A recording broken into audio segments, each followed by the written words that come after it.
বাংলাদেশ থেকে দুর্নীতি ছাঁটিয়ে বিদায় করবে। নাস্তিক হয়ে বুঝলো, আর আপনি এখন উল্টাপাল্টা ধারণা করেন। 4 নম্বরের আগে আমরা দেখেছি শুধু অফিস একটা লাগে। আমাদের যে অফিস আছে এই পৃথিবীতে, আমাদের অফিসের নাম হচ্ছে মসজিদ। আমাদের অফিসের নাম কি? দুঃখজনক হলেও সত্য, 5 তারিখ আগস্টের পর থেকে আজকের এই 15 তারিখ, এক মাস কয়েকদিনের ভেতরে বগুড়া না হলেও বাংলার বহু জেলাতে আমরা দেখতে পাচ্ছি অনেকে এখন মসজিদে আল্লাহর কোরআনের কথা, তাফসীরের কথা বলতে নিষেধ করছে। 15.5 বছরে এত বড় বড় জালেমরা পর্যন্ত সাহস পায়নি যে মসজিদে আল্লাহর কথা বলা যাবে না, কিন্তু এই এক মাসে 8-9 দিন আমরা দেখতে পেলাম। খুব দুঃখ লাগছে এদের আচরণ দেখে। কারা এরা আমরা জানি না। কোরআনে কারীম আপনাদের সম্পর্কে জানিয়েছে, ওমান আযলামু মিম্মান মানাআ মাসাজিদাল্লাহি আইয়ুযকারা ফীহা ইসমুহু ওয়া সামা ফী খারাবিহা ইলা আখির আয়াত। সূরা বাকারা প্রথম নাম্বার, পারা 17 নাম্বার পৃষ্ঠা 4 নাম্বার লাইনের 114 নাম্বার আয়াতের প্রথম অংশে আছে। তাফসীরে ফি জিলালিল কোরআনে মুফাসসির সাইয়্যিদ কুতুব রাহমাতুল্লাহ আলাইহি ব্যাখ্যা করতে গিয়ে লিখেছেন, আল্লাহ তাআলা বলেন, এই পৃথিবীতে বড় জালেম যদি দেখতে চাও, আমি আল্লাহর দৃষ্টিতে সবচাইতে বড় জালেম ওই লোকটা, যে লোকটা আল্লাহর ঘর মসজিদে তার কথা, তার আলোচনা, তার কোরআনের কথা বলতে নিষেধ করে, বাধা দেয়। এটা বড় জালেম আমরা দেখতে পাচ্ছি বিদায় নিয়েছে। কিন্তু এখন যারা আছেন এই জুলুমের নিজেকে জড়িয়ে আপনি বড় জালেমের খাতায় যাবেন না। আল্লাহর ঘর মসজিদ এই দেশে পৃথিবীতে আল্লাহর বান্দা যারা দাবি করে তাদের জন্য এটা অফিস। কথা বলেন।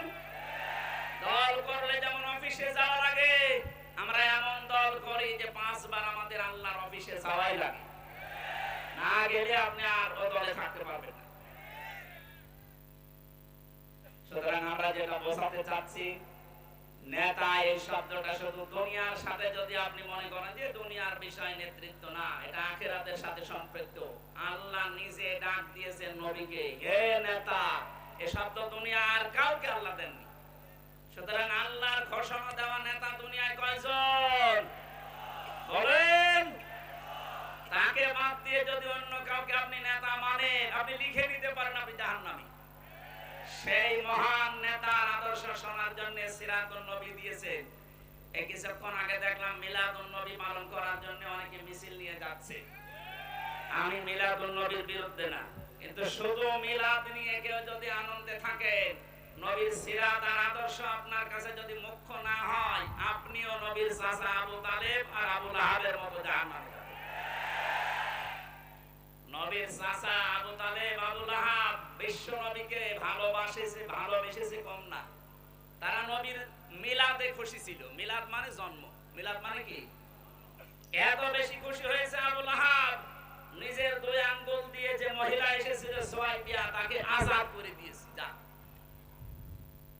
আবু তালেবের জীবনী পড়েন, নিজের সন্তান আলীকে কাছে রাখতো না, হাদিসা মুহাম্মদুর রাসূলুল্লাহকে বুকে নিয়ে ঘুমাতো।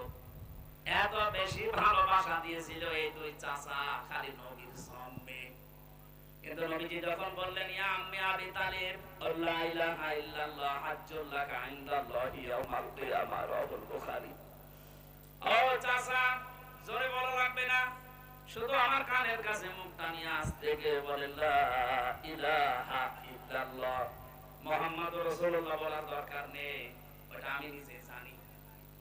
আপনি শুধু আল্লাহর একাত্মবাদের ঘোষণাটা দিয়ে যান, জোরেও বলবেন না, আমার কানের কাছে মুখ নিয়ে একটু আমাকে শোনান, আমি সাক্ষী থাকি কিয়ামতের দিন আপনাকে আমি আল্লাহর কাছে ঝগড়া করে জান্নাতে দিয়ে দেব।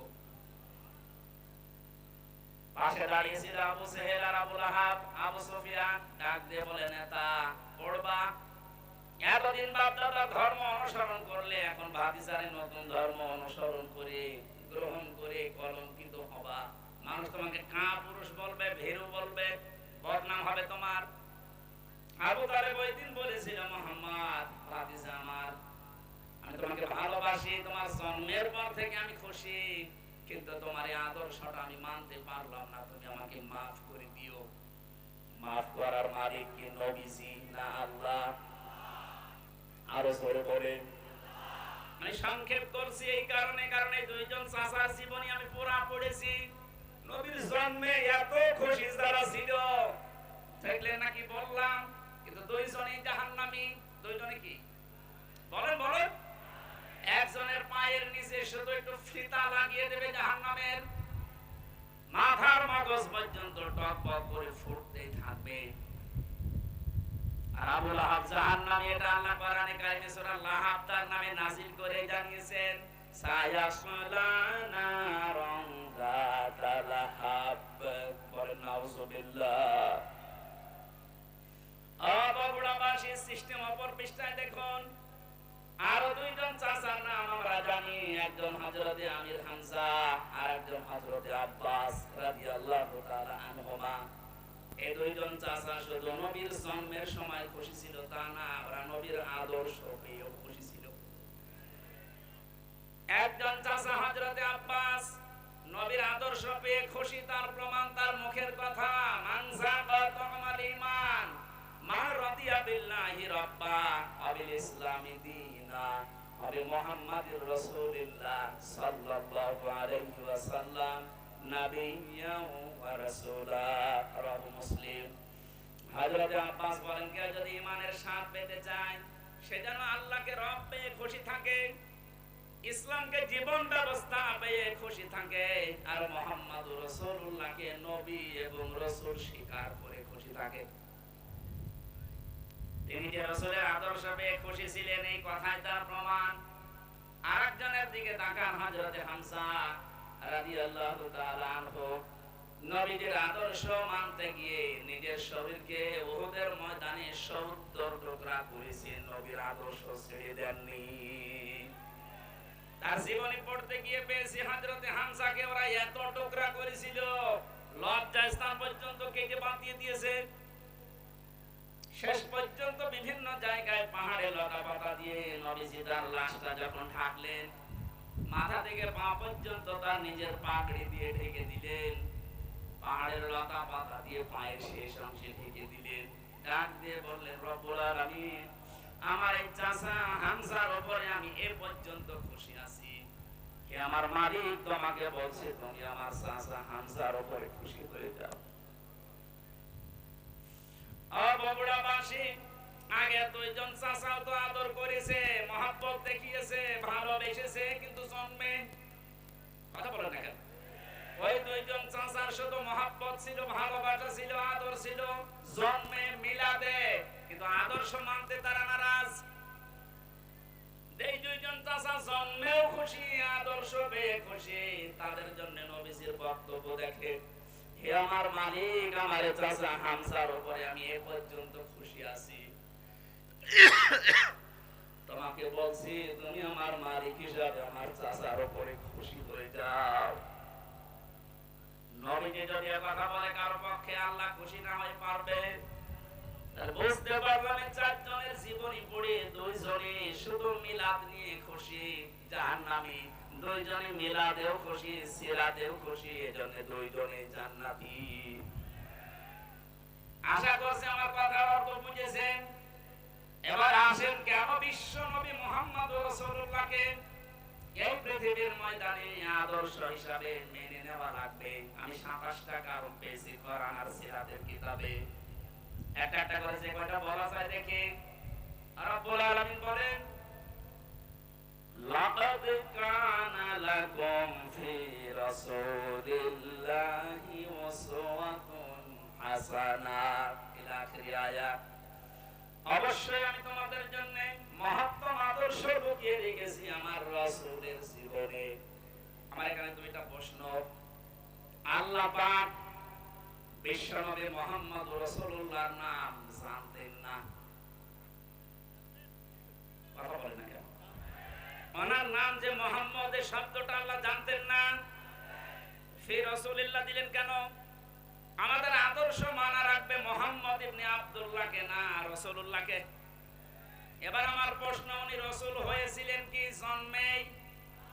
বলেন। যিনি উনি পৃথিবীর সর্বপ্রথম নবী, শেষ নবী, এ কথা আমরাও মানি, কিন্তু ঘোষণা দেওয়া হিসাবে উনি কিন্তু 40 বছরে নবুয়ত পেয়ে ঘোষণা হয়েছে। ওরা আরব জাহানে 40 বছরের আগ পর্যন্ত কেউ নাকি নবী বলতো না, বলতো মুহাম্মদ ইবনে আব্দুল্লাহ। বলেন। উনি রাসূলুল্লাহ হয়েছেন, নবী হয়েছেন কত বছর বয়সে? আরো জোরে। এর আগে পুরা আরব জাহানে ওনাকে নাম দিয়েছিল মুহাম্মদ ইবনে আব্দুল্লাহ আস-সাদিক আল আমিন। আজ বাংলাদেশ সহ বিশ্বের বহু জায়গায় আমরা দেখতে পাচ্ছি অনেকে বলছে আমরা নবীওয়ালা কাজ করি। এই কথাটা প্রতারণা। আপনি করছেন নবীওয়ালা কাজ না, আপনি করছেন মুহাম্মদ ইবনে আব্দুল্লাহর কাজ। কারণ মুহাম্মদ ইবনে আব্দুল্লাহ 17 বছর বয়সে হিলফুল ফুজুল শান্তির সংঘ গঠন করার মাধ্যমে ভালো ভালো কাজের আঞ্জাম দিয়েছিলেন। কথা বলেন না?